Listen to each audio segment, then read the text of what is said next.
তো এই সরকার তো আসলে এনসিপি কে অনেক বেশি গুরুত্ব দিয়েছে। ৩টি দলের মধ্যে একটি দলে নিয়ে এসেছে। যখন ওরা নিবন্ধন পায়নি তখনও। অনেক পুরাতন দলকে ঝিঙ্গিয়ে তাদেরকে সামনে এনেছে। তো সেই দলকে আপনারা সাথে রাখছেন। তো আপনি কি মনে করেন না এই যে এখানে সরকারের অন্যরকম একটা সমর্থন থাকবে? এটা তো অনেক আগে থেকেই আমাদের এখানে অনেক আলোচনা হচ্ছে, সোশ্যাল মিডিয়া জুড়ে আলোচনা হচ্ছিল যে এক ধরনের এনসিপির প্রতি এই সরকারের দুর্বলতা, এনসিপি কে ক্ষমতায় আনতে চায়। তো সেই ক্ষেত্রে এখন জামাতের সাথে জোট সেইভাবে জামাত পজিটিভ সাইডে আছে কিনা সরকারের দিক থেকে? দেখুন, এনসিপির ৩ জন উপদেষ্টা সরকারে ছিলেন, ৩ জনই তো এখন নাই, ওনারা তো সবাই রিজাইন করেছে। সুতরাং এনসিপির রিপ্রেজেন্টেশন কিন্তু এই সরকার আর নাই। সুতরাং এই সরকার এনসিপি কে ফেভার করবে অথবা জামাতের সাথে থাকলে জামাত ফেভার হবে, এটি সম্ভবত বলার আর সুযোগ নেই, যেহেতু তারা এখন আর ক্ষমতার অংশীদার না। আর সরকারে যারা রয়েছে তারা তো কোনো পার্টিকে রিপ্রেজেন্ট করে না। ডক্টর ইউনূসকে সকলে মিলে আমরা এনেছি, বিএনপি, জামাত, ছাত্ররা সকলে মিলে এনেছে। আমি মনে করি না যে উনি কোনো পার্টিকে ফেভার করবে। আর এনসিপি যে কথাটি বললাম, এনসিপি রিপ্রেজেন্টেশন এখন নেই। আর মাহফুজ সাহেব তো উনি এনসিপি তে নাই, উনি ইন্ডিপেন্ডেন্টলি রয়েছেন। আর আসিফ সাহেব তো উনি ইলেকশন নিজেই করছেন না। এর মধ্যে একজন উপদেষ্টা নাহিদ সাহেব, উনি ইলেকশন করছেন, বাট মানে সাবেক উপদেষ্টা, বর্তমান উপদেষ্টা নয়। সুতরাং ওনাদের কোনো স্টেক কিন্তু এই সরকারে আর নাই। সুতরাং জামাত আলাদা ফেভার পাওয়ার কোনো কারণ আছে বলে আমি মনে করছি না। এবং উল্টো যদি আমি মনে করি, তারেক রহমান, উল্টো আমি যদি বলি, তারেক রহমান যে ট্রিটমেন্ট পেয়েছেন এটা কিন্তু লেভেল প্লেইং ফিল্ডের সমার্থক নয়। উনি, আমি বোধ করি তারেক রহমানকে যেভাবে সিকিউরিটি দেওয়া হয়েছে, ওনাকে যেভাবে রিসিভ করা হয়েছে, এটি এটি কিছুটা ইমব্যালেন্স ক্রিয়েট করেছে বাংলাদেশের রাজনীতিতে। এটি দুঃখজনক।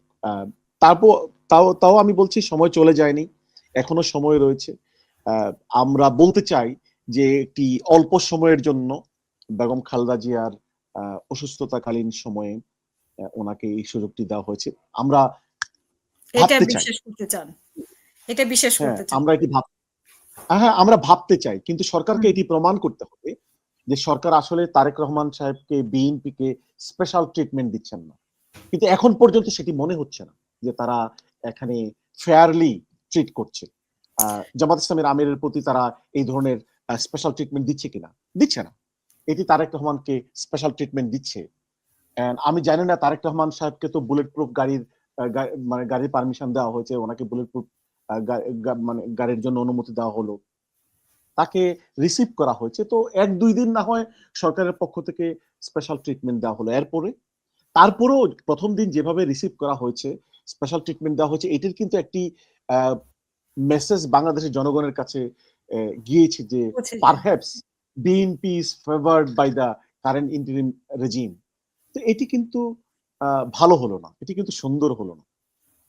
এটি কেন বলে আপনি মনে করেন? মানে এখানে অন্য কোনো রাজনীতি কাজ করছে কিনা? মানে অন্য কোনো দিকের নির্দেশনা কাজ করছে কিনা যে একে দিতে হবে?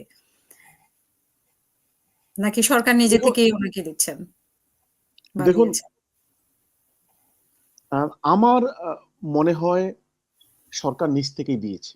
আর বিএনপির পক্ষ থেকে তো এটি বিএনপি চাইবেই তারেক রহমানকে স্পেশাল ট্রিটমেন্ট দেওয়া হোক। বিএনপি চাইতে পারে, চাওয়ার সম্ভাবনা রয়েছে।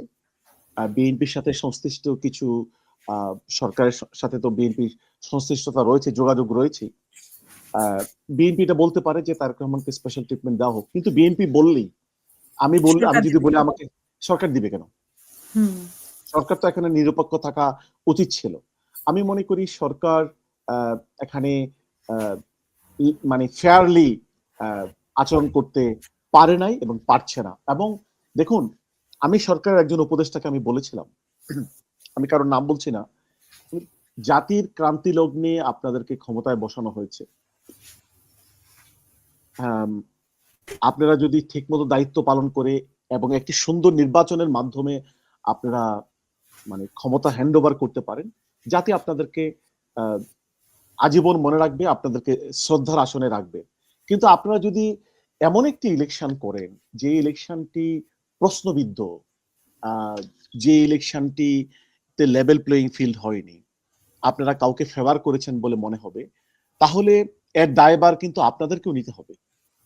হুম দেখুন, ফখরুদ্দিন মঈনুদ্দিন সরকারের সময় ওরা মানে যারা আওয়ামী লীগকে ক্ষমতায় এসেছে তাদের অনেকেই কিন্তু দেশে থাকতে আর পারেননি।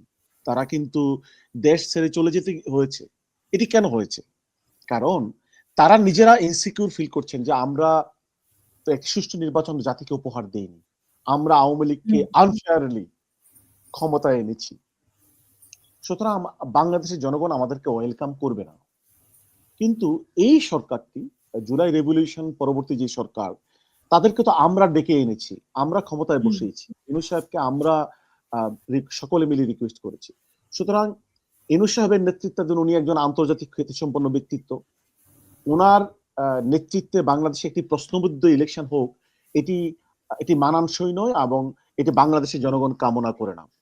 আমি মনে করি ওনারা সবাইকে সমান চোখে দেখবেন, একটি সুন্দর ইলেকশন জাতিকে উপহার দিবেন এবং ফখরুদ্দিন মঈনুদ্দিন আহমেদের মতো ওনাদের মানে ইতিহাসে ওনাদের নাম ওইভাবে লেখা হোক, সেটি আমি চাই না।